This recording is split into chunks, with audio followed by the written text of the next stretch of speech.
기억나십니까? 지난 설교 제목은 세상의 중심에서 예수를 고백하라는 제목이었죠. 오늘 제목은 어떻게 됩니까? 실패한 신앙의 자리에서 예수를 고백하라입니다. 지난주에 예수님께서 제자들을 데리고 빌립보 가이사라라는 지역을 가셨습니다. 그것은 황제의 도시였고요. 황제의 신전이 보이는 그 가운데서 제자들에게 물으셨습니다. 너는 나를 누구라고 생각하니? 베드로가 대답합니다. 주는 그리스도시요 살아계신 하나님의 아들입니다. 그 당시 로마 황제를 주님이라고 부르던, 로마 황제를 큐리우스라고 신앙 고백하던 그 자리에서, 그 황제의 도시에서, 세상의 중심에서 베드로는 예수님 당신이 우리의 진정한 주님이십니다 라고 고백했습니다. 예수님 그런 베드로를 칭찬하시고 격려하시며 너의 그 고백 위에, 그 반석 위에 교회를 세우겠다라고 말씀하시면서 놀라운 복을 부어주십니다. 저는 오늘 이어서 계속적으로 그 고백에 대한 말씀을 여러분에게 나누고 싶은데요. 여러분, 고백은요, 특별히 신앙 고백은요, 말뿐만 아니라 삶을 드리는 고백이라는 그 의미를 포함합니다. 물론 우리가 살아가면서 누군가에게 고백하는 것 자체가 당연한 것이고 신앙 고백은 더욱 그러하죠. 예를 들어서 우리 청년 중에서 어떤 남녀가 서로에게 내가 너를 사랑한다라고 고백했다고 생각해 봅시다. 그 말을 하는 순간 그 말은 말로서 끝나는 것이 아니라 그 이어진 삶으로서 그 사람이 나타나게 될 것입니다. 신앙도 마찬가지라는 것이죠. 신앙도 말로 전해지는 고백이지만 동시에 그 말은 삶으로 고백되어지게 되어 있다는 것입니다. 독일의 히틀러가 정권을 잡고 친기독교, 반유대교 정책을 펼쳤습니다. 그리고 전쟁에 대해서 열심히 준비하기 시작했습니다. 충격적이게도요, 그 당시에 기독교 많은 교회 지도자들은요, 많은 교인들은요, 히틀러를 절대적으로 지지했습니다. 왜냐? 기독교를 옹호하는 정책을 펼쳤고요, 유대교를 억압하는 정책을 시작하기 때문입니다. 다수의 기독교인들이 히틀러는 하나님이 보내주신 종이다라고 이야기할 정도였습니다. 바로 그런 상황 가운데서 소수였지만 그런 히틀러의 위험성을 간파하고 깨어있는 그리스도인을 중심으로 해서 고백교회 운동이라는 흐름이 시작됩니다. 독일의 목사님 미멜로 목사님과 세계적인 신학자 칼바르트 보네고 같은 인물들이 히틀러는 하나님이 보내신 분이 아니다, 굉장한 위험성을 가지고 있다, 하나님은 평화를 원하시지 전쟁을 원하지 않습니다, 하나님은 유대인들을 핍박하는 것을 원치 않으십니다 라고 주장하면서 평화와 그리고 유대인들을 보호하는, 그래서 심지어 나중에는 목숨을 걸고 유대인들을 숨겨주는 그런 일들을 펼쳐봤습니다. 그들은 특별히 1935년 독일 바르멘 선언이라는 것을 하게 됩니다. 그 선언의 내용은 이런 내용입니다. 우리는 히틀러에게 복종하는 사람들이 아닙니다. 우리는 하나님의 말씀과 예수 그리스도를 주님으로 고백하며 그분께만 복종하는 사람입니다. 그렇게 선언하면서 그들은 고백교회, 우리의 삶 전체로 예수 그리스도를 고백하는 사람입니다 라고 하는 그런 삶을 살아냈습니다. 여러분, 그렇습니다. 우리는 예수님을 주님으로 고백한다고 했을 때 그것은 교회에서 예배드릴 때만 입술로 들어주는 것이 아니라 우리의 일상 속에, 가정 속에, 학교, 직장, 그 모든 삶의 자리에서 예수님을 주님으로 고백하고 그분의 뜻대로 살아가는 것, 그것이 진정한 주님을 향한 신앙 고백인 줄 믿습니다. 주님은 바로 그런 삶을 우리에게 원하십니다. 그래서 말만이 아니라 삶으로, 감정만이 아니라 책임으로, 그리고 교회 안에서만이 아니라 일상 속에서도 예수님을 고백하며 살아가는 말씀이십니다. 여러분, 그런데요, 참 말처럼 쉽지 않습니다. 오늘 이 말씀만 봐도 그렇죠. 베드로는 빌립보 가이사랴에서 정말 위대한 고백을 했습니다. 주는 그리스도시요 살아계신 하나님의 아들이십니다. 그 고백에 성공했고 하나님 예수님께서는 그 베드로를 그야말로 극찬해 주셨습니다. 그런데 불과 몇 분이 지나지 않아서 베드로는요 엉뚱한 말들을 늘어놓기 시작합니다. 그 내용을 함께 살펴보기로 하는데요. 먼저 그 상황에서 21절을 우리 다 같이 한번 읽어보겠습니다. 여러분 주보를 꺼내세요. 화면을 보시면서 우리 오늘 본문의 말씀을 차곡차곡 한번 읽어나가도록 하겠습니다. 21절부터 먼저 읽겠습니다. 시작. 이때로부터 예수 그리스도께서 자기가 예루살렘에 올라가 장로들과 대제사장들과 서기관들에게 많은 고난을 받고 죽임을 당하고 제3일에 살아나야 할 것을 제자들에게 비로소 나타내시니. 여러분, 예수님께서는요 처음으로 제자들에게 앞으로 있을 일을 말씀해 주십니다. 자신이 십자가에 달려 죽게 될 것과 부활할 것에 대해서 말씀하십니다. 베드로의 고백을 들으신 주님께서는 이제 제자들이 어느 정도 들을 준비가 되었다라고 여기시는지 이 중요한 계획을 말씀해 주신 것입니다. 그런데 이 예수님의 말씀을 들은 베드로가 충격적인 행동을 보입니다. 22절 이어서 읽겠습니다. 함께 있습니다. 시작. 베드로가 예수를 붙들고 흥변하여 이르되 주여 그리 마옵소서 이 일이 결코 죽게 그치지 아니하리이다. 아멘. 이 말을 들은 베드로가요 갑자기 예수님을 붙잡습니다. 그리고 흥변하면서 그렇게 하시지 말라고, 결코 그런 일은 있어서는 안 된다라고 예수님이 말씀합니다. 그런데 여러분, 오늘 이 개역개정의 이 번역은 참 아쉽습니다. 항변했다, 너무 순화해서 말하는 그러한 번역입니다. 이 항변했다라고 하는 이 번역의 더 정확한 의미는요 꾸짖었다, 책망했다라는 의미입니다. 이 동일한 단어가 어디서 사용되냐면요, 예수님께서 귀신을 쫓아내실 때 꾸짖으며 쫓아내셨다라고 하시지 않습니까? 귀신을 꾸짖었다 할 때 그 단어가 항변했다는 단어입니다. 지금 베드로는요 예수님 앞에 그냥 차분하게 자신의 불만을 이야기하는 것이 아니라 따지면서 예수님께 책망하면서 예수님을 꾸짖으면서 지금 그렇게 말하고 있는 것입니다. 심지어요 예수님을 붙들고 항변했다고 했는데 붙잡았다고 뭐죠? 조금 과하게 얘기하면 예수님의 역사를 붙잡고 예수님을 지금 막 밀쳐내면서 꾸짖으면서 예수님께 대들고 있는 것입니다. 어떻게 그런 일이 있을 수 있습니까? 저한테 그런 일이 있어서는 안 된다. 예수님께 지금 따지고 있는 것입니다. 왜일까? 베드로 안에 있었던 욕망 때문입니다.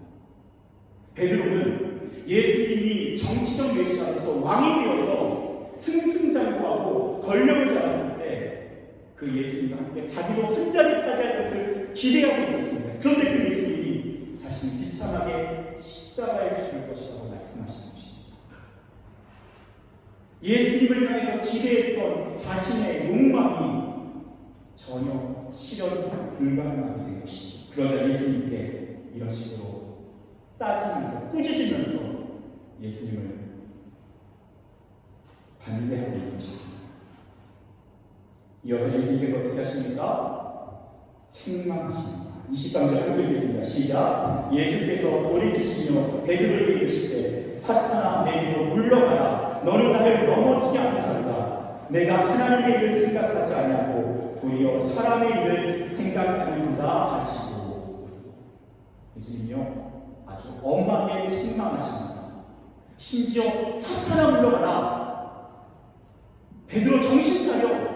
지금 너가 하고 있는 말은 너가 사탄에게 사로잡혀서 그 사탄의 뜻을 따라하고 있는 말이야. 예수님이 강력하게 책망하십니다. 그러면서 뭐라고 말씀하십니까? 너는 나를 넘어지게 하는 자다. 라고 말씀하십니다. 이것을 직역하면요, 너는 나의 장애물이다. 라고 말씀하십니다. 네, 여러분, 불과 몇 분 전에 예수님이 베드로에게 뭐라고 말씀하셨습니까? 반석이라고 말씀하셨습니다. 불과 몇 분 전에 반석이었는데요, 불과 몇 분 후에 장애물이었습니다.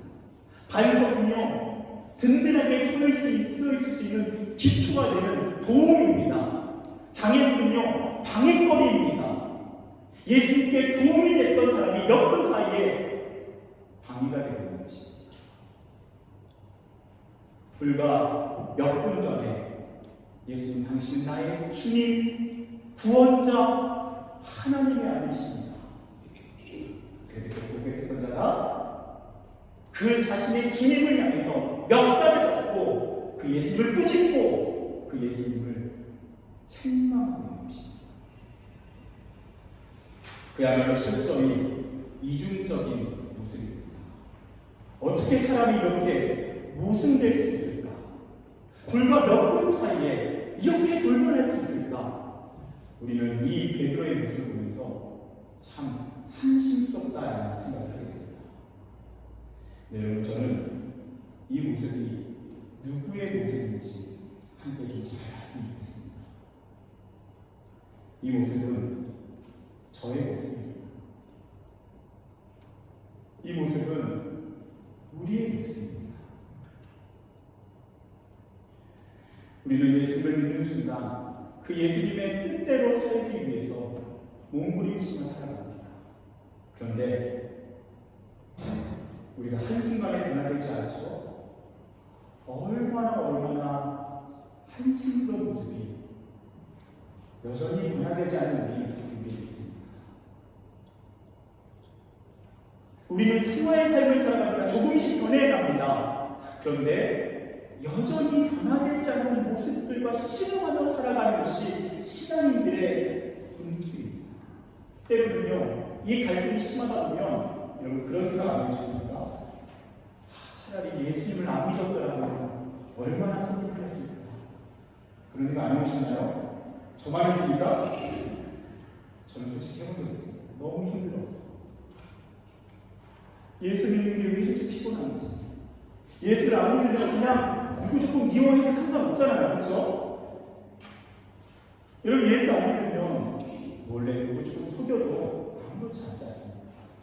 근데 예수를 믿는 것 때문에 죄에 대해서 민감해지고 우리 안에 계신 성령께서 우리에게 침방하시고 하나님의 뜻을 깨달아 알게 하시고 그러다 보면요, 우리는 끊임없이 내가 얼마나 이중적인 인간인지를 직면하게 됩니다.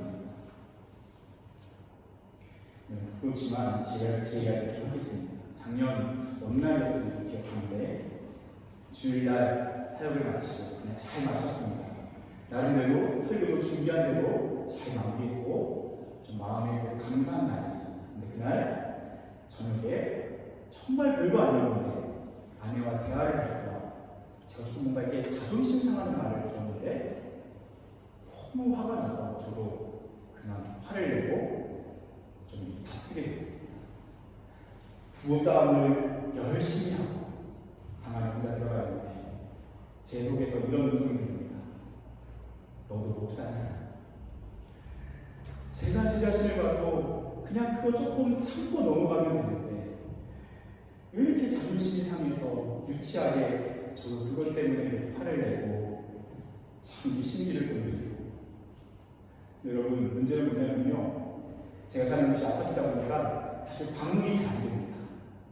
방음이 잘 안 되면 이제 막 주변 소리가 다 들리고 옆집에서 싸움하는 소리도 다 들리고 막 그러는데 저희 집에도 이렇게 싸움하게 되면 어떻겠습니까? 다 들릴 거 아니에요. 저희가 자주 하진 않지만 한 번씩 좀 합니다. 그러면요, 얼마나 이렇게 이웃들 보기가 민망할 때도 있고요. 정말 감사한 거는 다행히 저희 옆집이 훨씬 자주 싸우기 때문에 훨씬 심하게 싸우기 때문에 조금 미안은 되지만 사실 그런 순간마다 참 제 자신이 이중적으로 느껴질 때가 있습니다.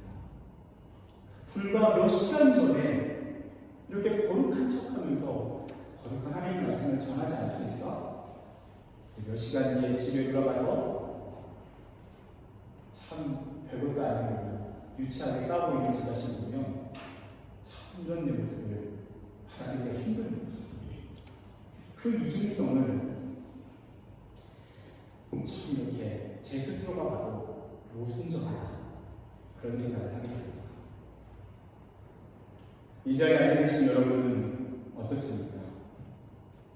여러분 안에 그러한 갈등이 없나요? 여러분은 교회에서의 모습과 가정에서의 모습이 똑같기 때문에 그렇죠? 정말 갈등이 없는 분도 있을 수 있겠다 생각됩니다. 우리는 예수님을 향한 온전한 이 신앙의 고백을 자주 실패합니다. 그 이유는 우리가 살아가는 이 세상이 빌립보 가이사랴처럼 치열하고 만만치 않기 때문이긴 하지만 더 중요한 이유는 우리에게 베드로와 같은 이중성이 있기 때문입니다. 그 모순적인 모습이 우리에게 그대로 존재하기 때문입니다. 그러다 보면요, 내 자신에 대한 실망감이 우리를 덮치고 심지어는 스스로를 혐오감을 가지고 대하게 되는 지경까지 이를 때도 있습니다.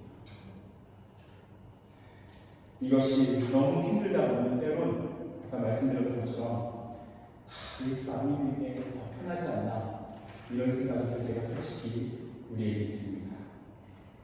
여러분 이때 꼭 기억하셔야 할 것이 있습니다. 24절 말씀. 이에 예수께서 제자들에게 이르시되 누구든지 나를 따라오려거든 자기를 부인하고 자기 십자가를 지고 나를 따를 것이니라. 여러분 그거 아십니까?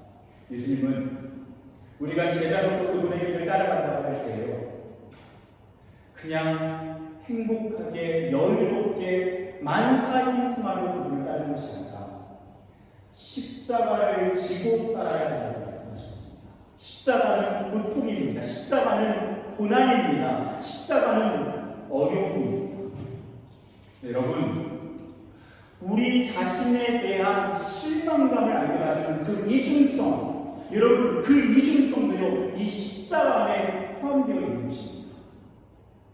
우리 안에 그 내적인 갈등, 죄와의 씨름, 내 안에 하나님의 뜻대로 살고 싶은 마음도 있지만 하나님의 뜻대로 살기 싫은 그 마음 때문에 부딪히고 그래서 갈등하고 그래서 때로는 흔들리고 바로 그 고통 가지고 우리가 짊어져야 할 십자가라는 것입니다.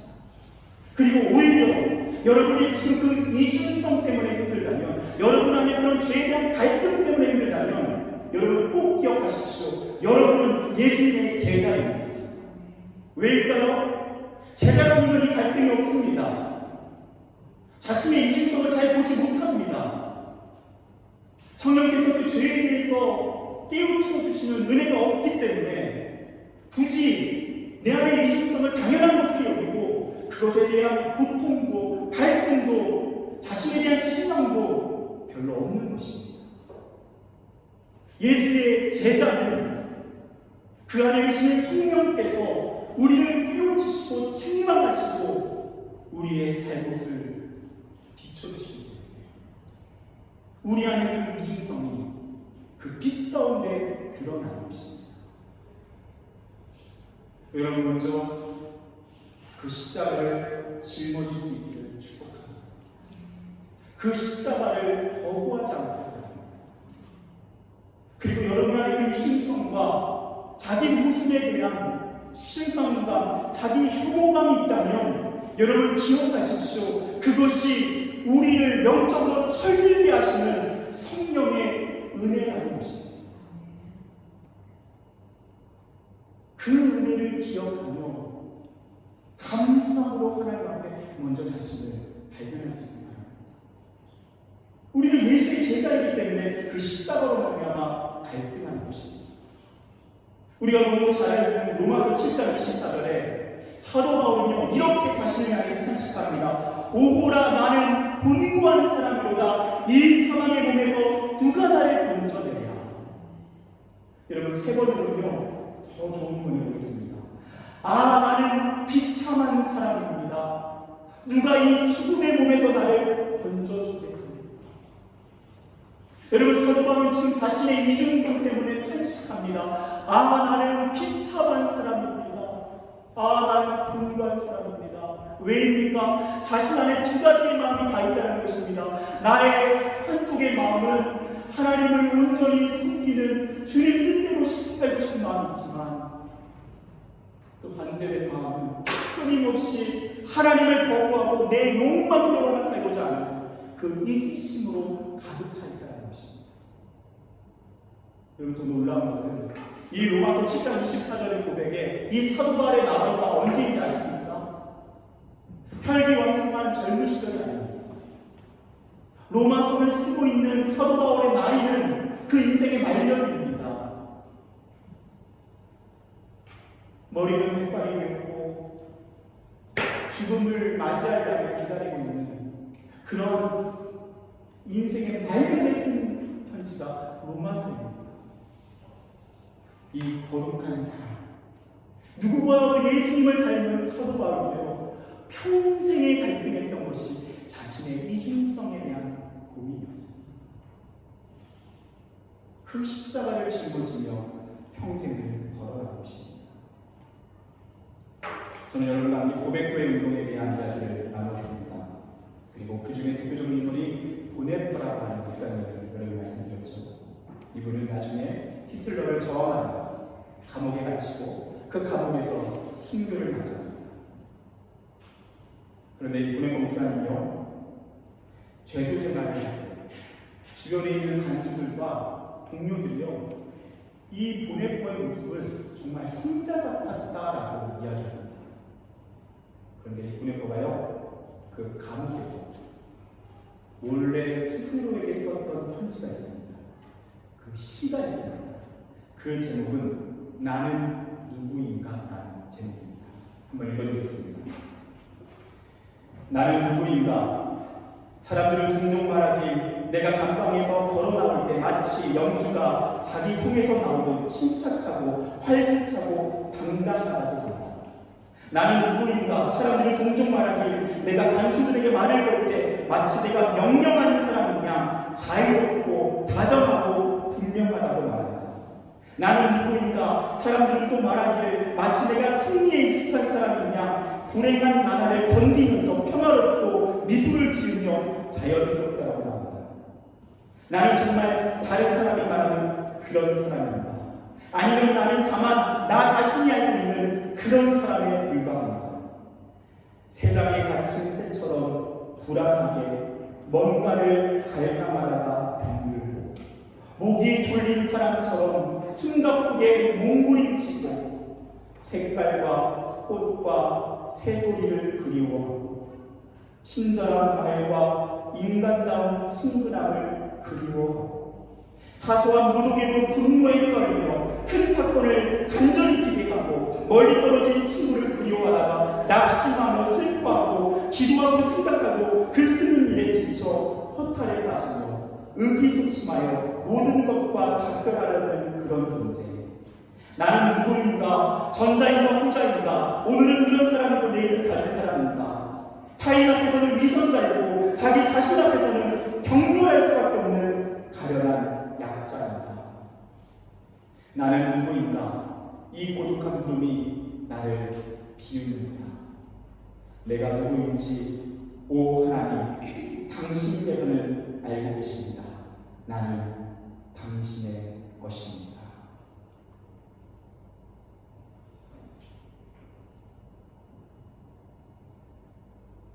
많은 사람들이 손절을 받던 보네퍼는요 가장 정직하게 자신 내면 안에 있었던 그 갈등을 꺼내서 이렇게 이야기하고 있습니다.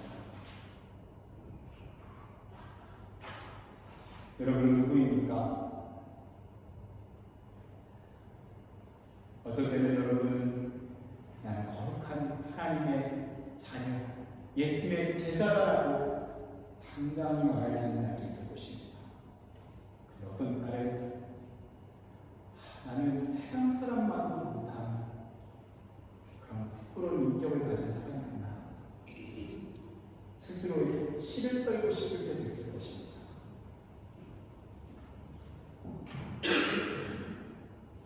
우리는 평생 그 이중성을 끌어안고 살아가야 합니다. 그 십자가를 짊어지고 그 길을 걸어가야 합니다. 여러분, 이렇게 끝내면 많이 아쉽죠? 우리가 그러한 이중성의 함정과 그 치열함으로부터 어떻게 힘을 얻을 수 있나? 이것을 말씀드리고 말씀을 마무리하겠습니다. 여러분, 먼저는요, 예수님께서 이렇게 제자들 앞에서 말씀하시고 베드로가 이렇게 철저하게 예수님을 실망시키는 사건이 있지 않습니까? 그리고 드디어 십자가를 나에게 두게 되십니다. 우리가 잘 아는 것처럼 겟세마네 동산에서 예수님의 제자들 다 예수님을 부인하고 예수님을 고백하지 않고 모르는 사람인 것처럼 다 도망쳐버립니다. 다 실패했습니다. 철저한 실패자가 되었습니다. 그런데 바로 불과 몇 시간 전에 예수님께서 제자들에게 뭐라고 말씀하셨는지 여러분 아십니까? 마태복음 26장 31절 32절에 주님 이렇게 말씀하셨습니다. 예수께서 제자들에게 이르시되 오늘 밤에 너희가 다 나를 버리리라. 기록된 바 내가 목자를 치리니 양의 떼가 흩어지리라 하였느니라.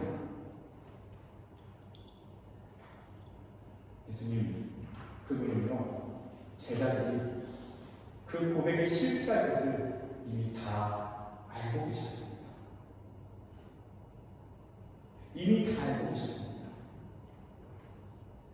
불과 몇 시간 후면 이 제자들이 다 나를 모른 체 알고 뒤돌아서 나를 버릴 것이라는 것을 고백하지 않을 것이라는 것을 아셨습니다. 그런데 바로 그 상황에 대해서 요한복음 13장 1절에서는 예수님의 마음을 이렇게 우리에게 이야기해 줍니다. 세상에 있는 자기 사람들을 사랑하시되 끝까지 사랑하십니다. 할렐루야. 하나님 어떤 분이십니까? 그분은 우리가 그분을 향한 고백을 실패할 것을 아십니다.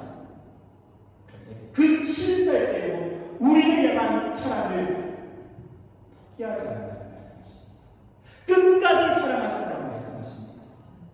심지어 그분은 우리가 평생 실패할 수 있는 날들이 있다는 것을 아십니다. 그런데 주님은 그 끝까지 사랑한다고 말씀하십니다. 한 번은 누굴까요? 가난한 시절에 참 이렇게 그냥 몇 번만 해주다가 좀 알아듣는 때가 됐습니다. 훈육을 해야 되는 때가 됐습니다. 그래서 한번 나를 잡고 훈육을 한 적이 있습니다. 이 아이가 처음으로 아빠가 혼내는 모습을 보고 좀 무서워하더라고요. 근데 제가 이 아이의 감정을 잘 읽어보니까 어떤 감정을 느꼈냐면 이 아빠가 나에게 화를 혼내는 것뿐만 아니라 나를 사랑하지 않으면 어떻게 하지? 이런 두려움이 있다는 것을 제가 느꼈습니다. 제가 그래서요, 그때마다 훈육할 때마다 꼭 이야기해 주는 말이 있습니다. 은희야, 아빠가 우리가 이렇게 잘못하면 혼내지? 근데 은희야, 절대 잊지 말때 아빠는 우리가 잘못할 때도 또는 말을 잘 들을 때도 아빠는 우리 사랑해. 다른 사람 다 우리 싫어도 아빠는 우리 끝까지 사랑해. 그럼 이게 예수님 마음이에요.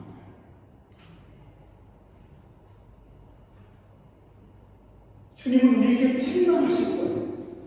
베드로가 예수님을 부인할 때 책망하실 거예요. 사탄아 물러가라. 주님은 그렇게 책망하실 거예요. 네, 여러분 오해해서는 안 됩니다. 예수는 우리를 책망하시지만 그분은 우리를 끝까지 사랑하십니다. 기억하십니다. 여러분 또 한 가지 놀라운 것은 무엇입니까? 예수님이 그렇게 너희들이 다 나를 버릴 것이라고 말씀하시고 바로 이어서 뭐라고 말씀하시면 이렇게 말씀하십니다. 그러나 내가 살아난 후에 너희보다 먼저 달린 길로 가리라. 무슨 말씀이죠? 너희는 다 나를 부인할 거야. 나의 고백을 실패할 거야. 그런데 나는 부활할 것이고 나는 너희들보다 먼저 갈릴리에 가 있을 거야. 그러니까 너희들도 갈릴리로 와. 여러분 아시죠? 갈릴리는 예수님과 제자들의 뜨거운 사랑의 추억이 가득한 현장입니다. 무슨 말씀이죠? 너희도 나를 버릴 것이지만 실패할 것이지만 나는 너희들보다 먼저 갈릴리에 가서 거기에서 너희들을 회복시킬 것이다. 여러분 놀라운 것은 무엇인지 아십니까? 주님은요 우리가 실패할 것을 미리 아시고요 그리고 그분은요 실패한 우리를 회복시킬 계획도 미리 가지고 계십니다. 여러분 기억하시죠? 여러분 한 주간 실패하셨습니까? 신앙에 실패하셨습니까? 여러분 두 가지 기억하십시오. 변함없이 주님이 사랑하십니다. 사랑하시기 때문에 책망하실 거예요. 하지만 그 마음은 변함없이 여러분을 사랑하십니다. 두 번째 뭐라고요? 그 주님은요 여러분이 실패할 것을 미리 아셨고요 그리고 여러분을 실패한 여러분을요 회복시킬 계획도 미리 가지고 계셨어요. 예수님 어떻게 하시죠? 베드로를 갈릴리로 불러내십니다. 요한의 아들 시몬아 너가 나를 사랑하느냐. 세 번 묻시면서 세 번 부인한 베드로를 회복시키십니다. 그리고 오순절날 마가의 사건에서 그들이 주님의 성령을 기다릴 때 성령을 부어주셔서 그 이중성을 극복할 수 있는 능력을 주신 걸 믿습니다. 여러분 하나님 어떤 분이시다고요? 우리가 실패할 것도 미리 아시고요 우리를 회복시키실 모든 계획도 미리 하시는 분이십니다. 여러분 성경의 이름을 기억하십시오. 모세는 살인자였고 다윗은 가늠했으며 바울은 믿는 자들을 핍박했습니다. 노아는 술에 취해 나체로 잠을 자다 아들을 저주했고 야곱은 형과 삼촌을 속였습니다. 아브라함은 아내를 유일하 속여 죽음을 피하려 한 사람이었습니다. 요셉은 자기 자랑하기에 바빴고 베드로는 세 번이나 주님을 부인한 사람이었습니다. 그런데 예수님께서는요 그러한 실패자들, 철저한 신앙의 실패자들, 이중인격자들, 자기 모습에 그대로 방치되어졌던 그 실패자들, 그들을 끝까지 사랑하셨고 그리고 그들에 대한 회복에 대한 계획을 미리 가지고 계셔서 그들을 회복시키셨습니다. 그리고 위대한 하나님의 사랑으로 사용하신 줄 믿습니다. 그렇다면 우리는 다른가요? 우리는 하나님의 그런 놀라운 계획과 무관한 사람입니까? 아닙니다. 그 주님은 우리를 끝까지 사랑하십니다. 그 주님은 실패한 우리를 회복시킬 계획을 이미 가지고 계십니다. 여러분 오늘 그 주님께 나아가십시오. 다시 진실되게 회개하시고요. 다시 그 변함없는 사랑을 붙잡으시고요. 다시 그 하나님의 회복의 계획에 기쁨으로 나아가십시오.